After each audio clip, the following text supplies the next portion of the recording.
പശ്ചിമേഷ്യയിൽ യുദ്ധഭീതിയേറ്റി Iran Israel സംഘർഷം മൂർച്ഛിക്കുന്നു. ഇരു രാജ്യങ്ങളുടെ ആക്രമണ പ്രത്യാക്രമണങ്ങളിൽ മരണസംഖ്യ ഉയരുകയാണ്. ഇറാൻ ആക്രമണത്തിൽ ഇസ്രയേലിൽ 10 പേർ കൊല്ലപ്പെട്ടതായി റിപ്പോർട്ട്. ബാത്തിയാം കെട്ടിടത്തിലുണ്ടായ ആക്രമണത്തിൽ 6 പേരും വടക്കൻ നഗരമായ തമ്രയിലുണ്ടായ മിസൈൽ ആക്രമണത്തിൽ 4 പേരുമാണ് കൊല്ലപ്പെട്ടത്. 200-ലധികം പേർക്ക് പരിക്കേറ്റു.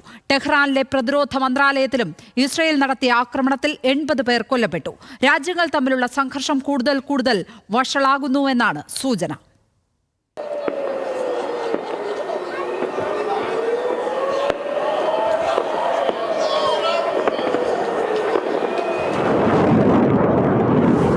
ഇറാനും ഇസ്രയേലും തമ്മിലുള്ള സംഘർഷം കലുഷിതമാവുകയാണ്. നേർക്കുനേർ പോരാട്ടത്തിൽ ഇരു രാജ്യങ്ങളിലെയും നിരവധി ജീവനുകൾ പൊലിഞ്ഞു.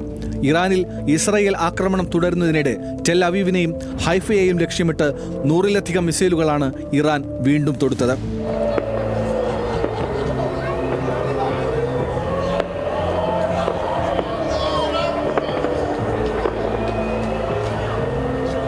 ഇറാന്റെ പുതിയ ആക്രമണ തരംഗത്തിനു ശേഷം ജെറുസലേമിലും ടെൽ അവീവിലും വ്യോമാക്രമണ സൈറണുകൾ മുഴങ്ങി.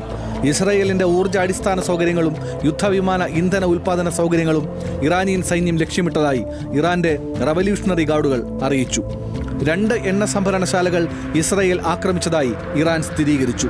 ഷെഹ്റാൻ എണ്ണ സംഭരണശാലയിലും ടെഹ്റാനിലെ ഇന്ധന ടാങ്കിലുമാണ് ഇസ്രയേൽ ആക്രമണം നടത്തിയത്. നേരത്തെ തെക്കൻ ബുഷറയിലെ പാർസ് ഗ്യാസ് ഫീൽഡിലും ഫജർ ജാം ഗ്യാസ് റിഫൈനറിയിലും ഇസ്രായേൽ ആക്രമണം നടത്തിയതായി ഇറാൻ എണ്ണ മന്ത്രാലയം സ്ഥിരീകരിച്ചിരുന്നു. ലോകത്തെ ഏറ്റവും വലിയ ഗ്യാസ് ഫീൽഡുകളിൽ ഒന്നിലാണ് ആക്രമണം ഉണ്ടായത്. നിലവിൽ സ്ഥിതിഗതികൾ നിയന്ത്രണ വിധേയമാണെന്ന് എണ്ണ മന്ത്രാലയം അറിയിച്ചിട്ടുണ്ട്.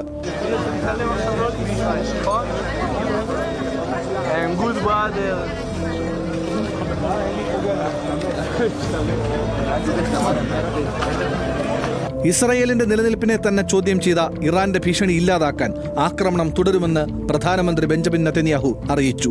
ഇസ്രയേൽ ആക്രമണം നിർത്തുകയാണെങ്കിൽ പ്രതിരോധിക്കുന്നത് അവസാനിപ്പിക്കുമെന്ന് ഇറാനും അറിയിച്ചു. ഇസ്രയേൽ പ്രകോപനം തുടർന്നാൽ കൂടുതൽ കടുത്ത പ്രതികരണം ഉണ്ടാകുമെന്ന് ഇറാൻ പ്രസിഡന്റ് മസൂദ് പെസഷ്കിയാൻ അറിയിച്ചു.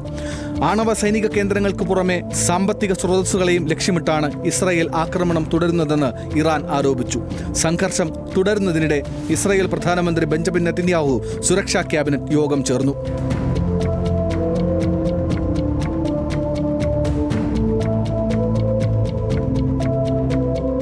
ഇസ്രായേൽ ഇറാൻ സംഘർഷം നിലനിൽക്കുന്നതിനാൽ വ്യോമാതിർത്തി അടച്ചതായി ജോർദാൻ അറിയിച്ചു.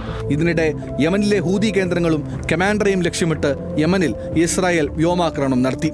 International desk news Malayalam.